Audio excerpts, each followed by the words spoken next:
Just want to share my story. It's a super long one, and I don't really expect anyone to read it all. Seriously, it's novel length.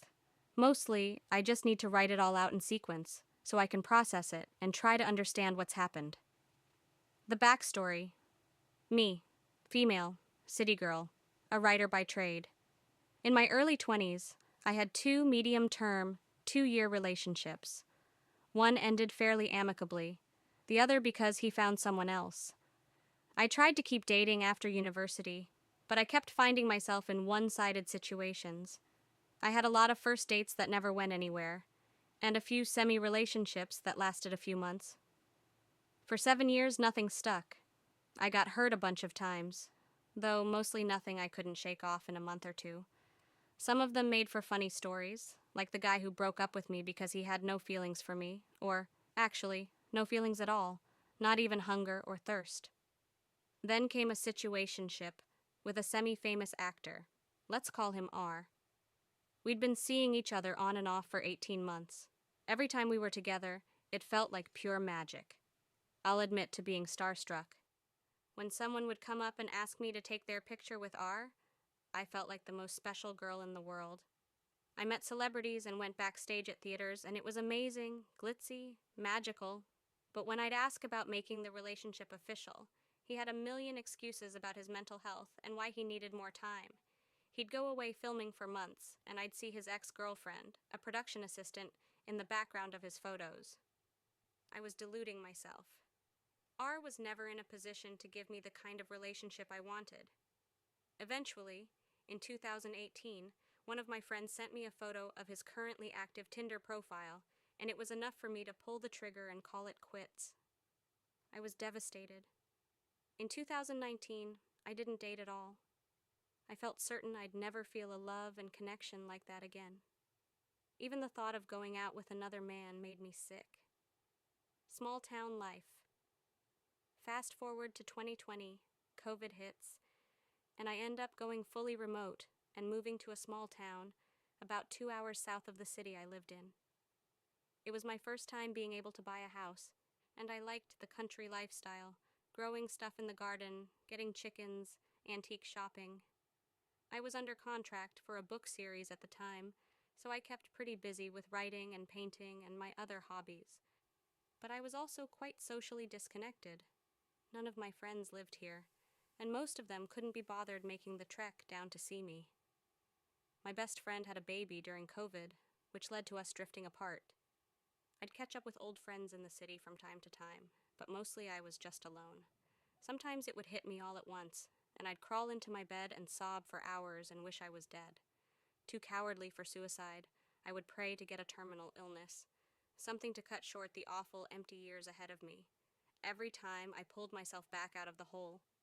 If I couldn't be happy, then I could be content. I could live life on an even keel, never too happy, never too sad. It would have to be enough. The story of M.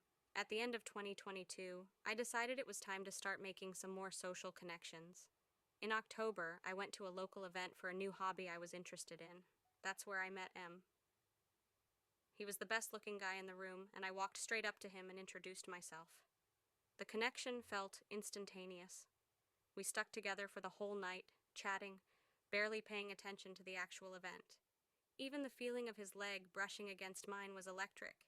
We quickly discovered we had absolutely nothing in common, and he was only at the event to support his friend who was hosting it.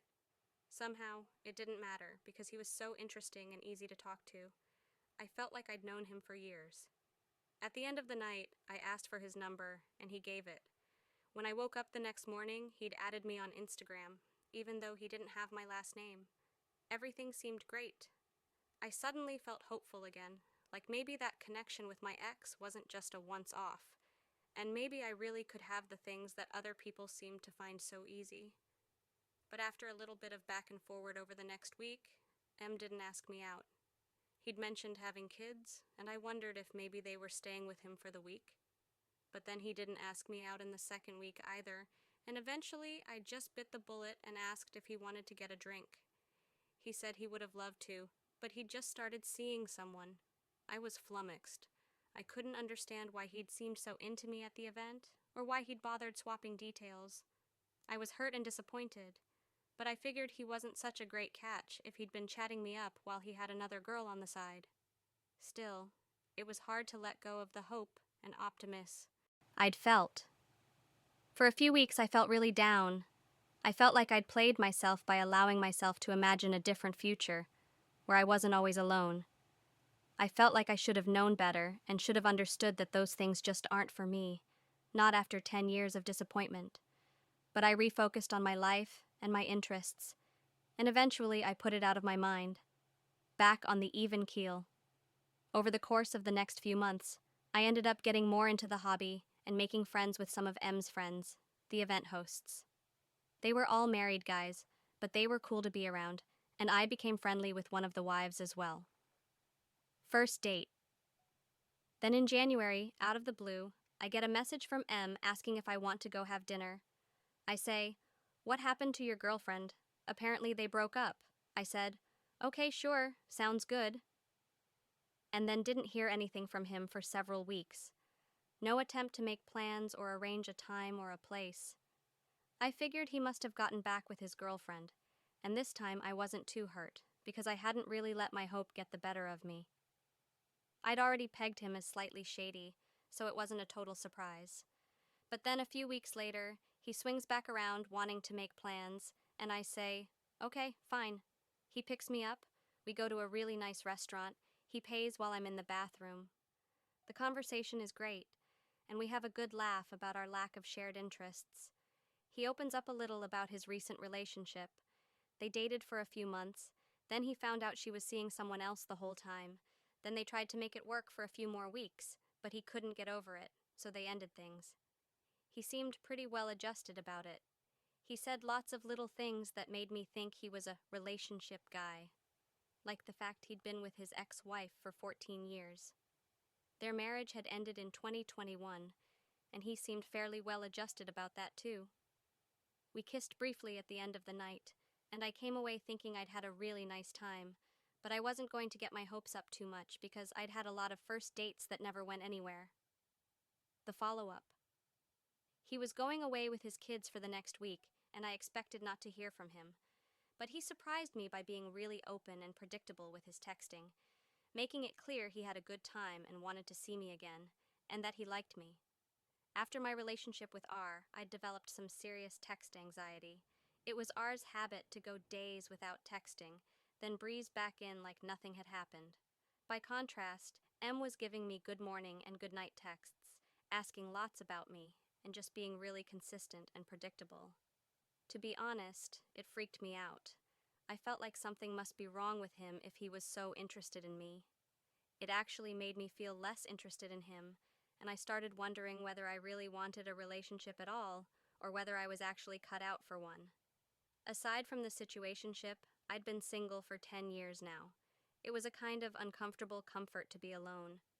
I found myself pulling back a bit, taking longer to answer his texts, and picking fault with various things he said. But at the same time, I knew I'd had a good time on our date, and I wasn't quite ready to throw in the towel. The second date. For our second date, circumstances conspired that we ended up hanging out at the house of our mutual friend and his wife. Actually, it was meant to be just me going over for dinner, but M invited himself. It felt like a good way to get to know him better in a low-pressure setting, so I was cool with it. And again, we had a really nice night with good laughs, wine flowing, great chat. I remember sitting outside on the grass eating pizza with just the four of us and thinking how nice it felt to be surrounded by friends and how it felt like having a family. At the end of the date, I was just buzzed enough to kiss him more fully. It had been literally years since I'd kissed anyone, and it felt kind of weird and unnatural, but not bad. The third date, I still wasn't quite sure about him.